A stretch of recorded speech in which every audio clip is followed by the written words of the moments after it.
Welcome to लक्ष्य सेतु। आज है 4 फरवरी और 4 फरवरी से करंट अफेयर्स के जितने भी क्वेश्चन बनेंगे आज हम इस वीडियो में डिस्कस करेंगे। तो चलिए स्टार्ट करते हैं और करते हैं सबसे पहले रिवीजन। निम्न में से किस दिन हर साल भारतीय तटरक्षक दिवस मनाया जाता है? तो इसका आंसर हो जाएगा 1 फरवरी।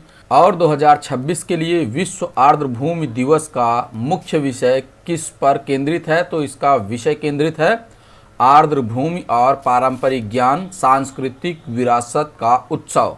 रूमेटाइड आर्थराइटिस जागरूकता दिवस प्रत्येक वर्ष किस तिथि को मनाया जाता है? तो इसका आंसर हो जाएगा 2 फरवरी।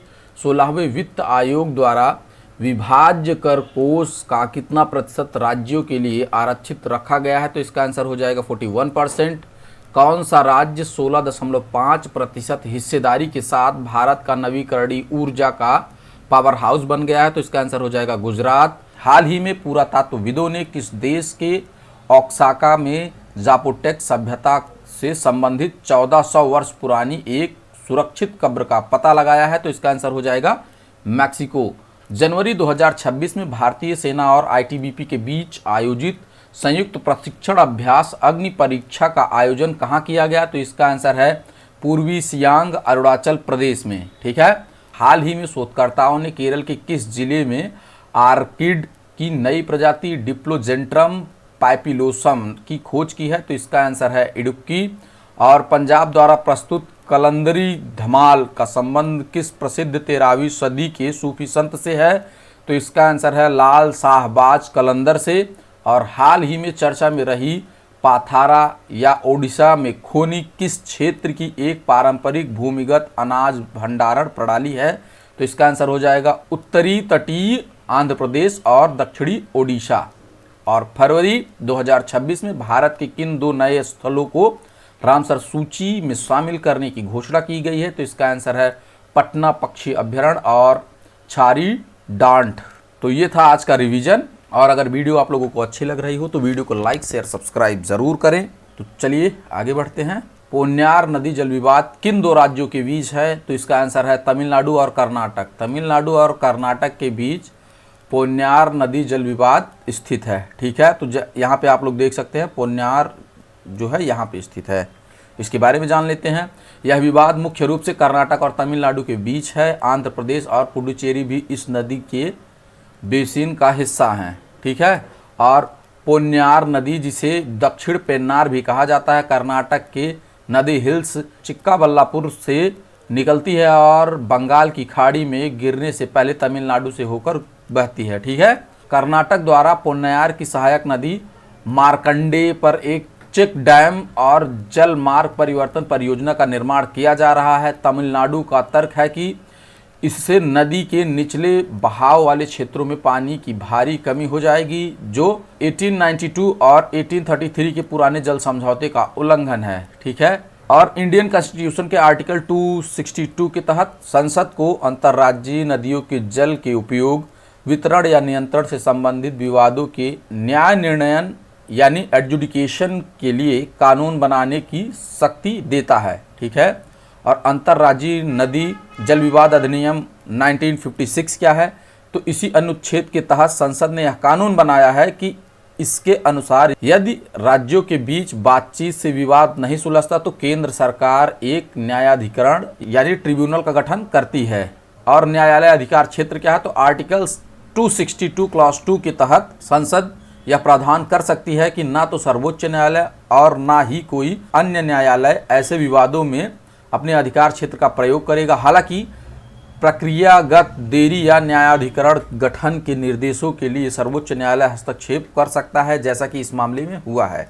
तो नेक्स्ट क्वेश्चन है 2026-27 के लिए घोषित राष्ट्रव्यापी प्रवास सर्वेक्षण किस निकाय द्वारा आयोजित किया जाएगा? तो इसका आंसर है राष्ट्रीय सांख्यिकी कार्यालय। इस सर्वेक्षण का उद्देश्य भारत भर में प्रवास पैटर्न पर नए और विस्तृत आंकड़े एकत्र करना है। नेक्स्ट क्वेश्चन है हाल ही में किस भारतीय पर्वतारोही ने दक्षिण अमेरिका की सबसे ऊंची चोटी माउंट एकोनकागुआ जो कि 22,831 फीट ऊंचा है पर सफलतापूर्वक चढ़ाई पूरी की है? तो इसका आंसर हो जाएगा कवाक यानो। कवाक यानो ने माउंट एकोनकागुआ पर चढ़ाई किया है। ठीक है, माउंट एकोनकागुआ जो है 6,961 मीटर यानी 22,831 फीट न केवल दक्षिण अमेरिका की सबसे ऊंची चोटी है, बल्कि यह दक्षिण और दक्षिणी गोलार्ध की सबसे ऊंची चोटी है। यह एशिया के बाहर दुनिया का सबसे ऊंचा पहाड़ है। ठीक है, यह अर्जेंटीना में एंडीज पर्वत श्रृंखला का हिस्सा है और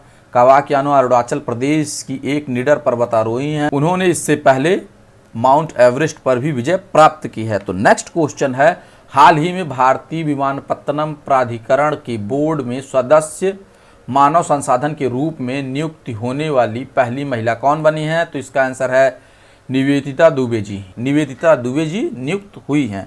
तो नेक्स्ट क्वेश्चन है, रक्षा विभाग में निदेशक के रूप में एम अनीता की नियुक्ति को किसने अनुमोदित किया है? इसका आंसर है मंत्रिमंडल की नियुक्ति समिति ने। ठीक है, मंत्रिमंडल की नियुक्ति समिति ने एम अनीता की नियुक्ति को अनुमोदित किया है। तो नेक्स्ट क्वेश्चन है, प्रो रेसलिंग लीग 2026 का खिताब किस टीम ने जीता है? तो इसका आंसर हो जाएगा हरियाणा थंडर्स ने। ठीक है, प्रो रेसलिंग लीग 2026 में हरियाणा थंडर्स ने एक बेहद दिलचस्प फाइनल के बाद चैंपियनशिप ट्रॉफी अपने नाम की। यह मैच हरियाणा थंडर्स और दिल्ली दंगल वॉरियर्स के बीच हुआ। तो नेक्स्ट क्वेश्चन है, एशियाई राइफल और पिस्टल शूटिंग चैंपियनशिप 2026 किस स्थान पर आयोजित की जा रही है?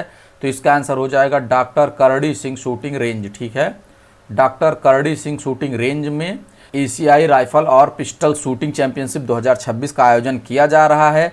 ठीक है, इसमें कुल 17 देश भाग लेंगे। नेक्स्ट क्वेश्चन है, वीरभद्र रामनाथन ने 2026 में कौन सा प्रतिष्ठित पुरस्कार जीता है? तो इसका आंसर हो जाएगा क्रैफोर्ड पुरस्कार। क्रैफोर्ड पुरस्कार जो है वीरभद्र रामनाथन ने 2026 में जीता है।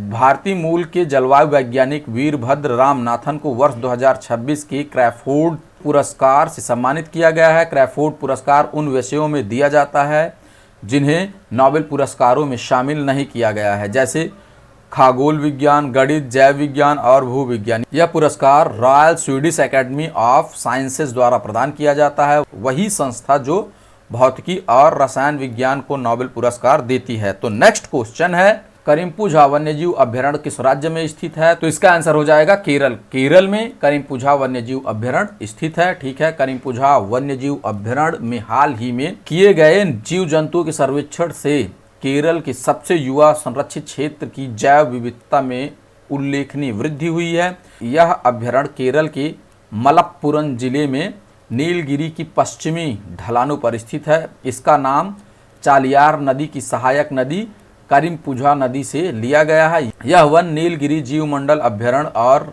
नीलाम्बुर हाथी अभ्यारण्य का हिस्सा है और यह कुकुर्थी राष्ट्रीय उद्यान जो कि तमिलनाडु में स्थित है और साइलेंस वैली राष्ट्रीय उद्यान जो कि केरल में स्थित है, उनसे ये सटा हुआ है। तो नेक्स्ट क्वेश्चन है जो कि आज का क्वेश्चन है, फ्यूगो ज्वालामुखी जो हाल ही में खबरों में देखा गया था किस देश में स्थित है? तो इसका आंसर आप लोग हमें कमेंट बॉक्स में देंगे। अगर वीडियो आप लोगों को अच्छी लग रही हो तो वीडियो को लाइक शेयर सब्सक्राइब जरूर करेंगे। और चलिए देखते हैं कल का क्वेश्चन। 5-6 फरवरी 2026 को छठा राष्ट्रीय फसल पोषण शिखर सम्मेलन और B2B एक्सपो का आयोजन किस शहर में किया जा रहा है? तो इसका आंसर हो जाएगा मुंबई बांद्रा कार्ल कॉम्प्लेक्स। ठीक है, तो इसका डिस्क्रिप्शन आप लोग पढ़ लेंगे। Thanks for watching, please subscribe.